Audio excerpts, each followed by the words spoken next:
Need that.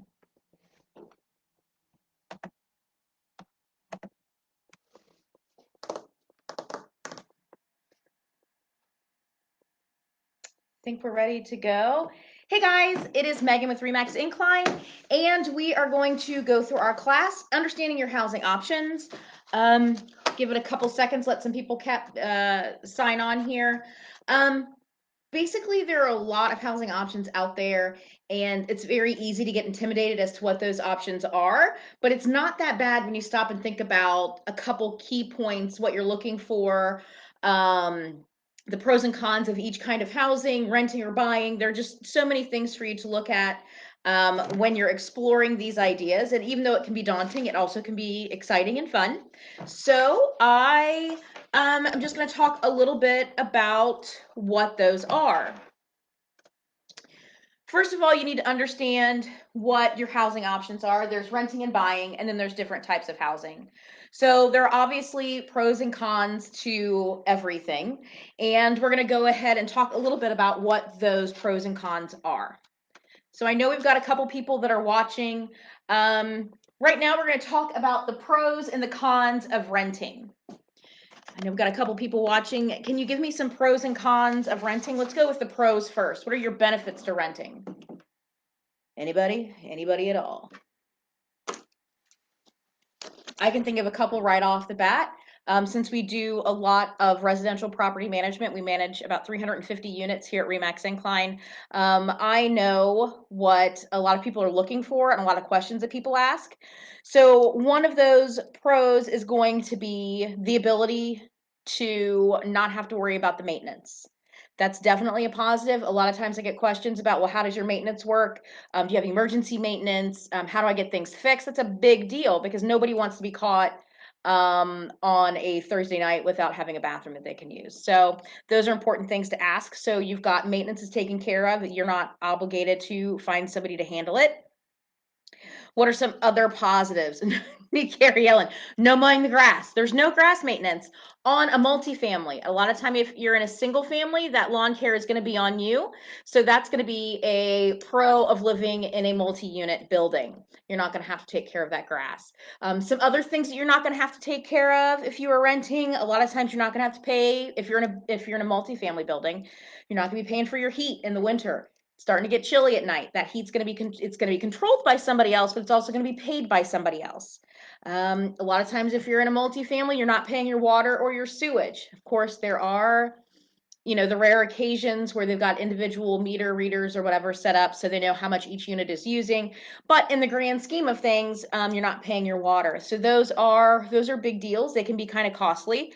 So when you're renting, that's definitely a pro. Anybody else can think of one? What's another pro of renting? We can go kind of hand in hand with the cons too, but what's another positive of rental units? We've got mowing the grass. We talked about the utilities.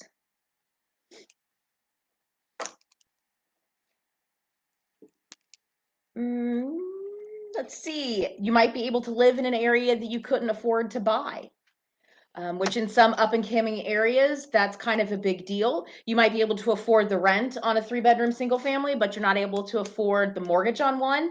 And you get the benefit of living there and not having to pay the mortgage. So that's a positive thing to think about.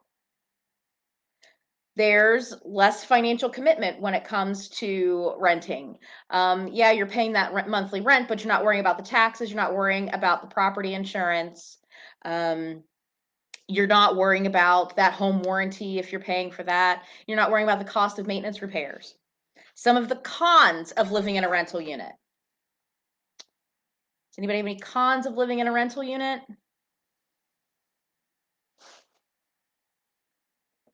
You have no control. That's a big one. That's a big negative when it comes to renting, especially when you talk about these areas that are up and coming. You might be living in a house and you've been there for 10 years or 12 years, and you are living in this house, and let's say it is I came across this today. So let's say you're living in a 4-bedroom house. It's an up and coming area, and you're currently paying $850 in rent, and you've been there 10 years. The same owner has owned it the whole time. You're loyal, you pay your rent on time, and they've done you a favor and kept that rent low, what happens when they sell that building? Chances are you're either going to be asked to move or your rent's going to get raised, maybe both. Um, a 4-bedroom for $850 a month is an absolute steal. It's probably $400 or $500 under what the market will cover now. And so you're looking at a new investor, and that might be something that they're looking at. They might be thinking, well, I can buy it for this price, but the rent is so low, all I got to do is raise it. So you're looking at that. That's right. Close neighbors can be a negative. If you're in a multifamily building, and let's say that there are 16 other families, those are 16 people that you are very close to. There's not a lot of space in between. The walls are thin. You can hear, your neighbor chewing their cereal. That's definitely not something that anybody wants to do. One of the biggest things is you're not putting any money towards your own assets. You're not building any equity in anything. You're just kind of giving somebody else money in order for them to build on their assets and in order for them to build equity in their home or their property. So you're helping them instead of helping yourself. You're limited by your landlord's guidelines. If they say no pets in the building and you really want a kitten, you're pretty stuck, because even if you get that kitten and then the landlord finds out, you're either going to get yourself evicted or you're going to have to get rid of a kitten that you've fallen in love with. And nobody wants to do that. That's hard on everybody. If you have no, like I said earlier, you don't really have any control over rental increases. You buy, well, we'll talk about this with buying, but for the most part, you are where you are. You're paying off somebody's assets. You can't add any sort of personal touches. You might be able to hang pictures, you might be able to do curtains, but you're not going to be able to paint. You're not going to be able to remodel. You might have an owner that says, yeah, that's fine, but typically you're not. Now we have the pros and cons of buying. So these are the two, I mean, obviously these are the two biggest things that you're looking at. Do you want to rent or do you want to buy? And so what are some of the pros of purchasing a home or a condo?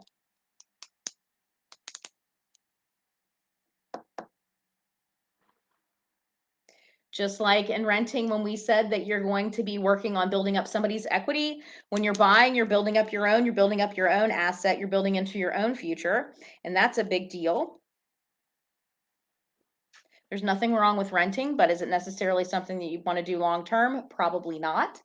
They say that Cincinnati is a renter's city. A large population of the city do rent. It doesn't mean that you have to be one of those people. Carrie Ellen says that it's your house and your rules. If you want a pet, you can get the pet as long as it falls, within your the guidelines of the area that you live in. You can paint whatever you want to paint. You can remodel when you want to remodel. If you don't want to remodel, you don't have to. If you like that 1960s tile bathroom, you can keep it. If it were in great shape, I'd keep it. I wouldn't be getting rid of it. But you have that option. Once you pay off that mortgage, once you've been in a home long enough and the mortgage is paid off, your monthly expenses are going to go down, one, and two, it's yours. Aside from insurance in case if something happens to it or paying your property taxes, that's pretty much it. That's a positive. Normally when you're renting, you're not going to see your expenses go down. Even if you prepay your rent, eventually it's going to start back up again. So let's say you prepay 6 months. At the end of that 6 months, you're going to start paying again. Unless you are looking at refinancing, you're done. You can borrow against that equity, which is a positive. You can pay off so much of the house. Let's say you want to do a rehab. You can take out a loan against the equity and do the rehab and then, pay that off. What are some of the negatives? Anybody have a negative to buying versus renting? It's pretty much the opposite of the positives of renting. The negative is you're responsible for all the repairs. So yeah, you might have a home warranty, but there's always a deductible. And so you might have a refrigerator that goes out. Well, you're the only one that's going to be able to replace that refrigerator. So let's say you have to call a plumber. That plumbing repair is going to be on your shoulders. Sometimes it can be difficult to save for a large deposit on a property. Now there are programs and lenders that have programs to help you with that down payment, and that's great. But a lot of times that can be a daunting task is to be able to save back that money. And if you're living in a high rent area, it might be difficult to do both of those things at the same time. Um,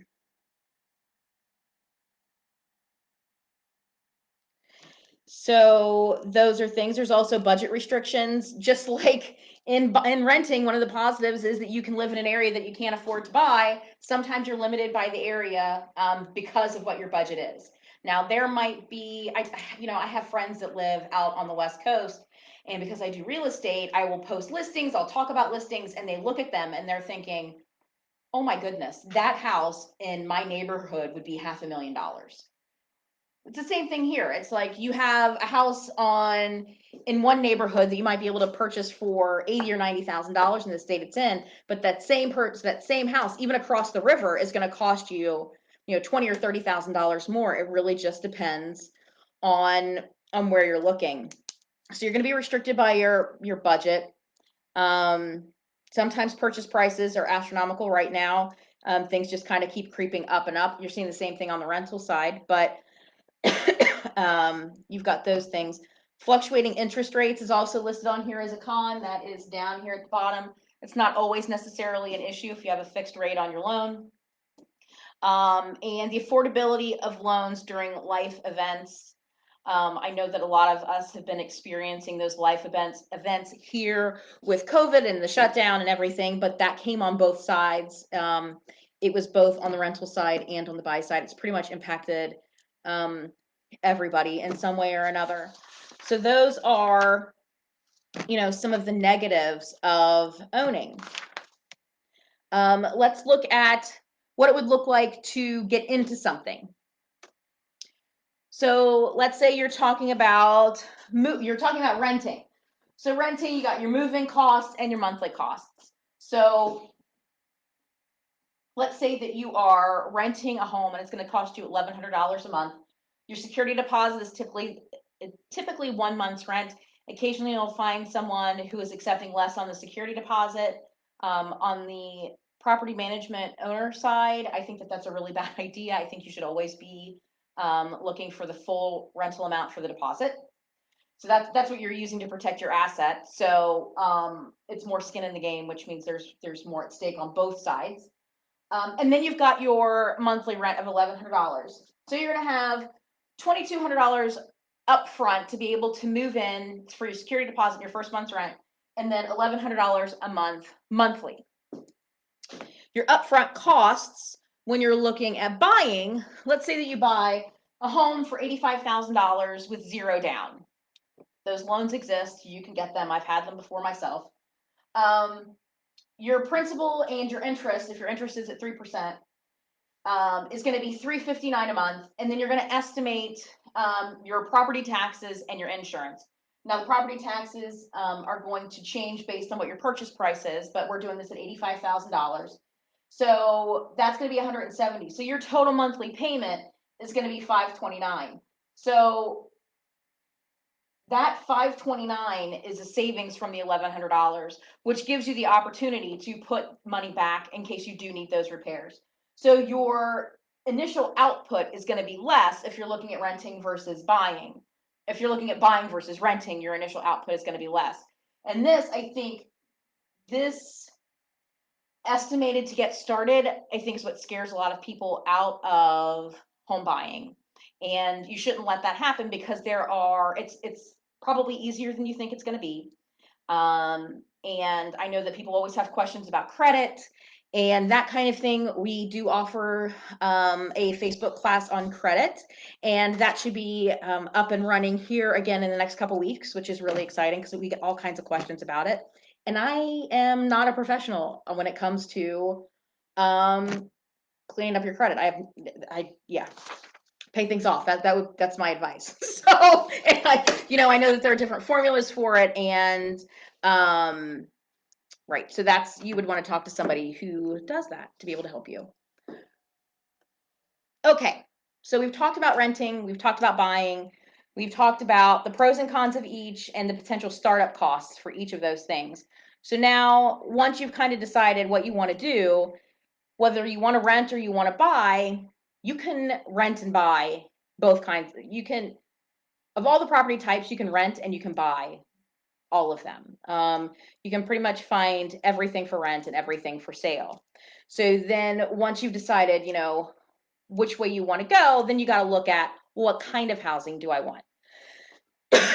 And the first example that we have is single family living. And single family living is exactly like it sounds. It's just you in your house. Houses vary in size, they vary in bedroom size, they vary in yard size. If you want a one bedroom house, there are one bedroom houses. I don't know that one bedrooms are very common. Might be a little bit harder to find a one bedroom house as opposed to a three bedroom. But one bedroom houses are out there. And typically, when you're looking at buying a single family house, everything is your responsibility. Your yard maintenance, everything. When it comes to renting, typically on a single family, it's the same thing. You're responsible for all of your utilities, including the water and the sewage. Depending on the area of town, you could be responsible for paying for trash pickup. And you're going to be responsible for your yard maintenance. So those are all things that you want to take into consideration when you're looking at a single family home. The next option that we've got here is multifamily living.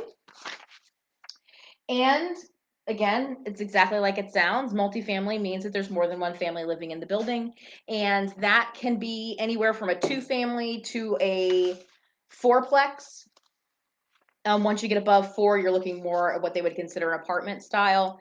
Multifamilies, you see a lot of them in Cincinnati.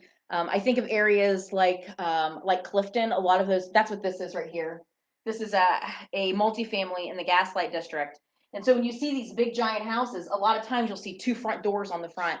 And when you see those two front doors, it means it's a multifamily, because you've got an upstairs and a downstairs unit. And it might be that you walk into the hallway and then it divides up. But in this instance, there were two doors on the front. You can also buy these and convert them into singles, but at one point or another, was a multi. And you might see that quite often, that a house that's a single family house at one time or another has been a multifamily. So sometimes when you walk into these old single families, these big houses, and the setup is really weird, like the kitchen might be in a spot that doesn't make sense, or there might be too many entry doors. It was probably a multifamily at some point. And sometimes they'll have two kitchens, or you can see where there was a kitchen, and those would have been multifamily units. The next kind of housing that we're going to have is apartment living, large building containing residential suites and apartment building. So here's an example of one. This is actually a this is a 12 unit. So this one has 12. So you've got one common door. You walk in and go downstairs to the basement units, and then you'll go upstairs to get to the other ones. Apartment living, typically you're just covering your electric or maybe your gas if there's a gas stove. Sometimes you'll find these that have resident paid heat. So you're taking care of your heat, and maybe there might be central air in the summer. A lot of times these are running on, older ones are running on boilers. So there'll be a boiler system. So you're not controlling what the temperature is. That might be some of the houses that you drive by in the middle of winter and it's 15 degrees outside and they've got their windows open. It's because that boiler is running really hot, and that's the only way to be able to control what the temperature is in the house, because you don't have an individual thermostat.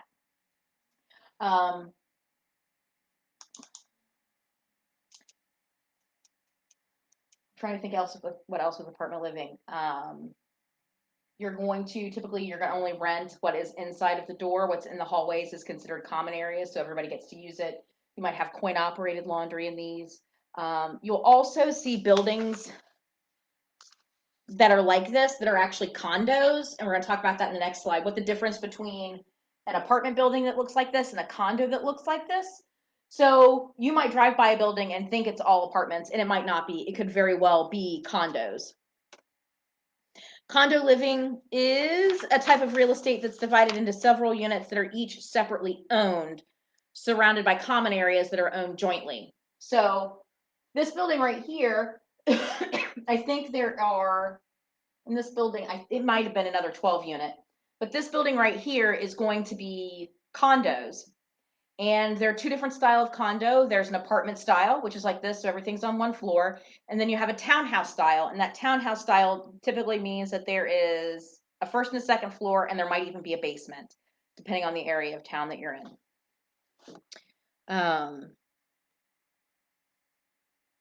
In these, the person who owns the condo owns everything inside of that apartment or inside of that condo. So once you walk through the front door, everything past the threshold is the responsibility of the owner. The common areas are co-owned. They're owned by everybody in the building, which is why you will pay a condo fee. And that's an expense that when you're looking at a condo is something to think about. So typically if you're renting, I said typically a lot. It must be my favorite word today. So when you are renting let's say you're renting a condo, the condo fee could be wrapped into your rent or it could be separate, depends on the way the owner wants to do it. It might be why your rent on a condo might look higher than it would if it was just an apartment.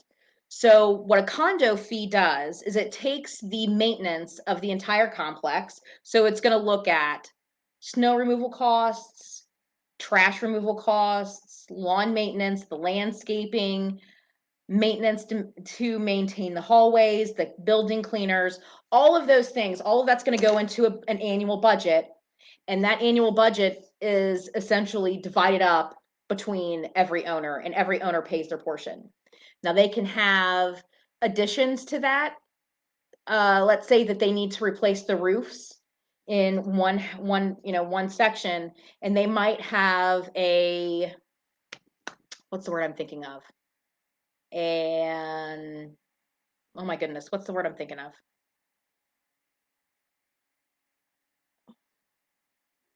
It's an addition.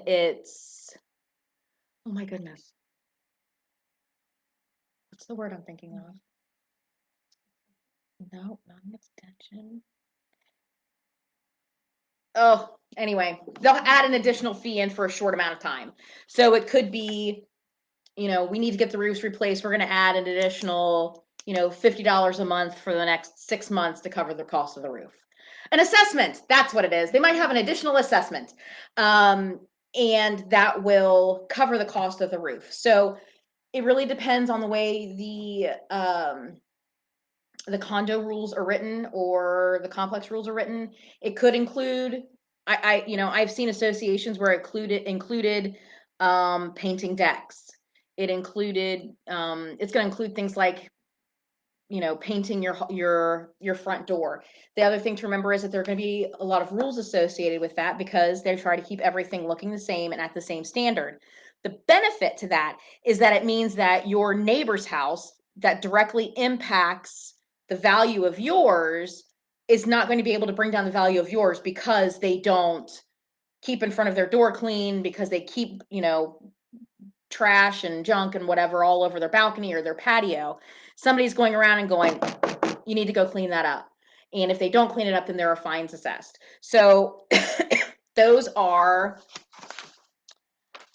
things to remember. I mean, you have condo associations, you have homeowners associations, and we're going to talk about those on the next slide. But that's what you're looking at as far as a condo goes. You own everything inside, you co-own everything outside, and depending on how those rules are written is what you're going to help pay for. A lot of times it does include amenities. I was talking to an insurance inspector a couple months ago, and he was telling me about these apartment buildings, the skyscrapers, that he had walked the month prior and how much their condo fee was. And he asked me to guess, and I'm like, I don't know, $500 a month? And he laughed. They were something like $2,000 a month. Now, granted, it was in somewhere on the East Coast. I can't remember what city it was.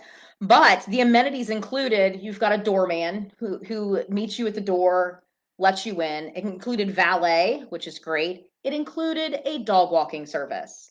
Like they would come to your house, I mean, obviously with your permission. They would get your dog, they would go in, they would get your dog in the middle of the day and take your dog on walks. There you go. That's an amenity that you're paying for in that $2,000. So it's not something that you're going to have to pay on the outside of it. And when you get into things like that, that's what they're doing. They're upcharging you on the condo fee, but they're offering you something in return. You might also get to a condo association where the condo fee does not make any sense based on what the amenities are. I looked at one in Northern Kentucky a couple years ago, and the condo fee was something like $375 a month, and they're like, oh, we'll include your water. And I'm like, I have, my water bill's not $300 a month, my water bill's like $50 a month or $60 a month. So that does not, it didn't make sense. So it's got to make sense to you, and they should be able to provide that information when you're looking at something.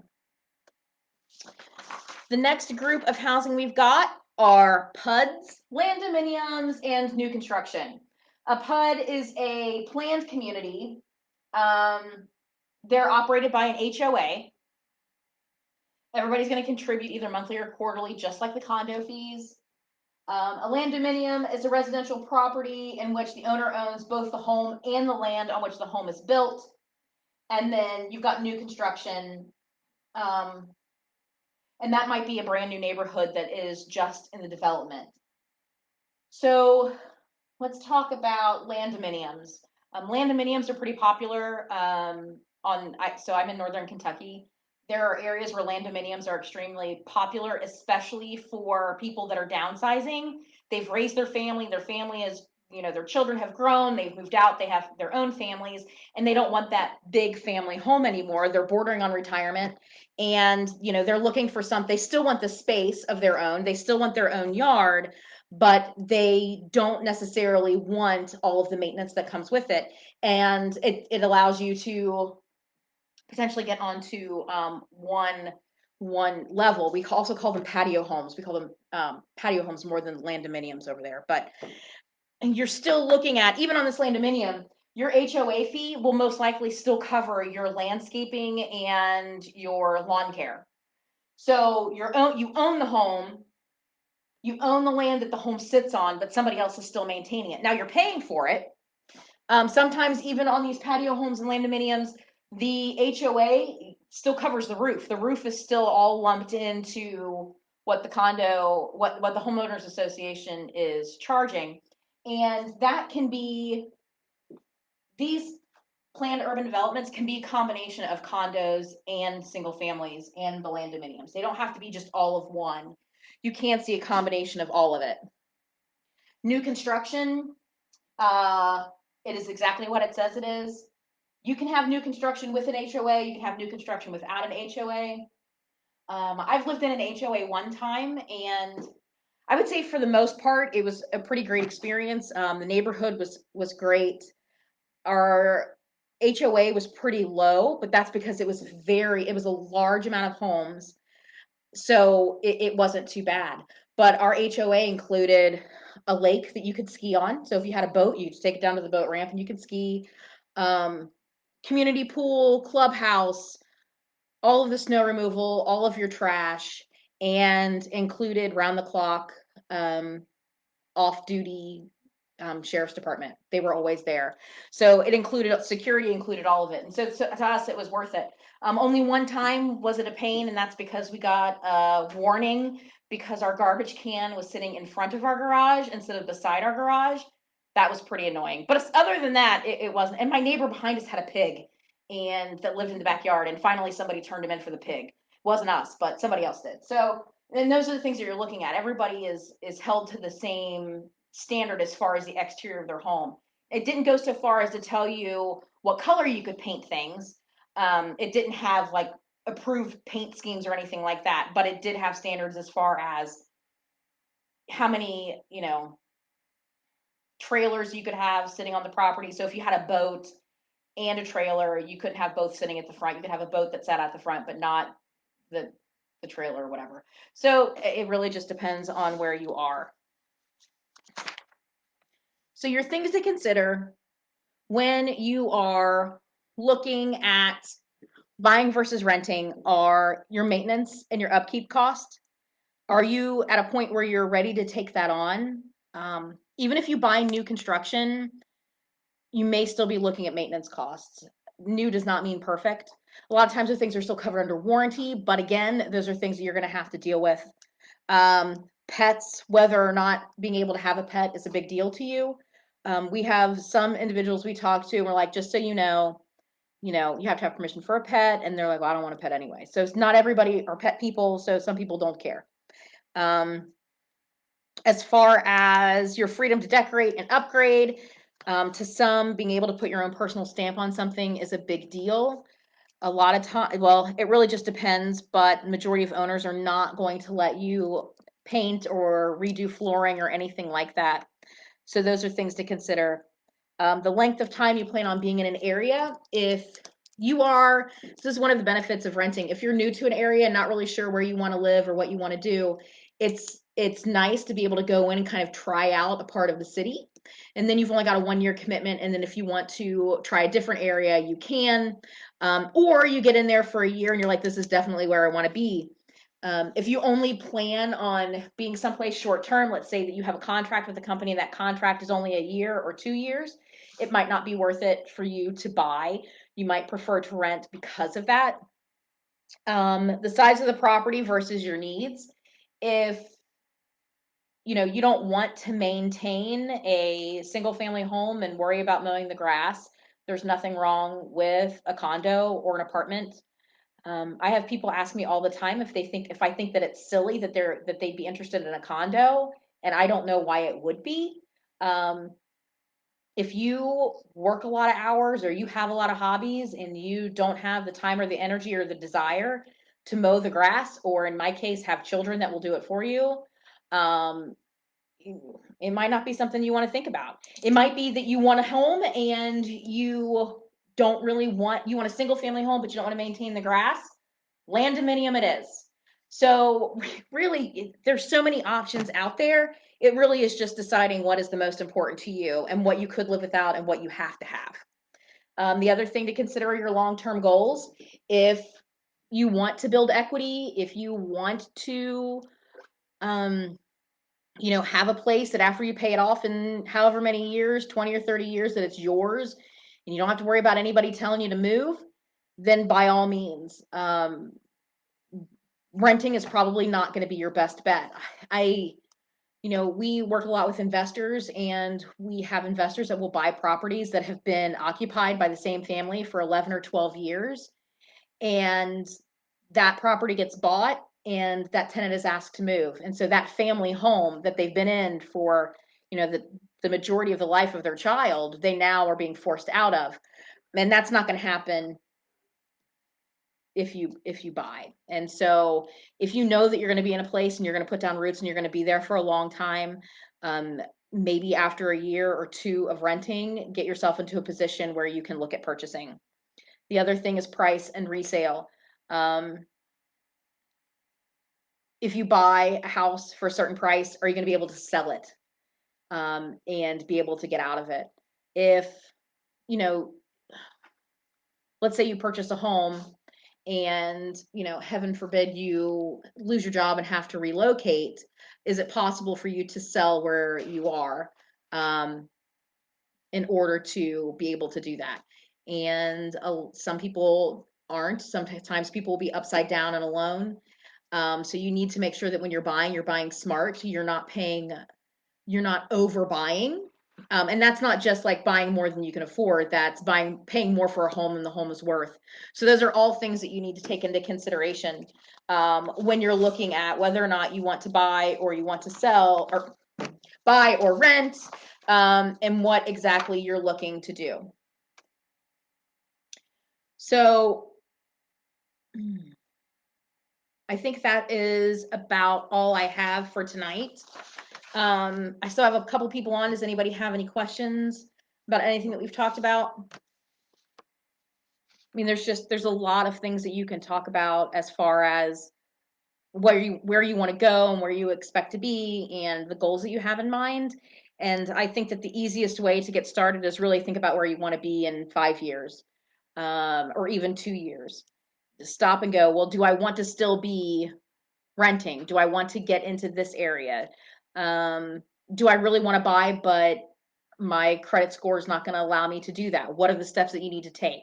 So I think just going step by step and not looking at it as like this big giant problem that you have to solve. Just look at just steps, just one step in front of the other. Like, what do you think that you want to do?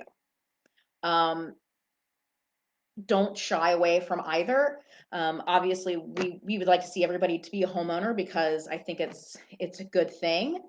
But if you don't see that you're going to be in that position or you really don't want to, there's nothing wrong with it at all. Some people like that freedom to be able to just pick up and move to a different city at a moment's notice, and renting sometimes will allow you to do that. Not that buying doesn't, but it might be easier renting. If you're not sure of an area, renting might be the easiest way to go to start with, and then kind of get a feel, especially if you're in a new city. Um, yeah, I think that is probably what I would suggest, that looking at where you are and where you want to end up.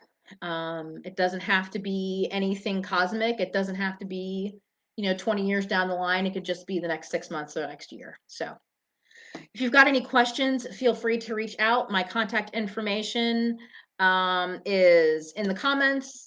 I'm here at the office at 8240 Clare Avenue. I'm here 40 or 50 or 60 hours a week. If you've got any questions, you can call the office, reach out. You can catch me on my cell, which is 513-201-7706. Definitely text. Chances are I'm not going to pick up the phone to answer a call unless we've set it up. If we've set up a call, definitely. But my phone rings pretty much 24/7. I think I had like 6 missed calls between midnight and 4 this morning. I don't know why. Um, so anyway, got questions, reach out, email, message, respond to this. We'll get to you. And I think that's it. And I hope you have a great week. We'll see you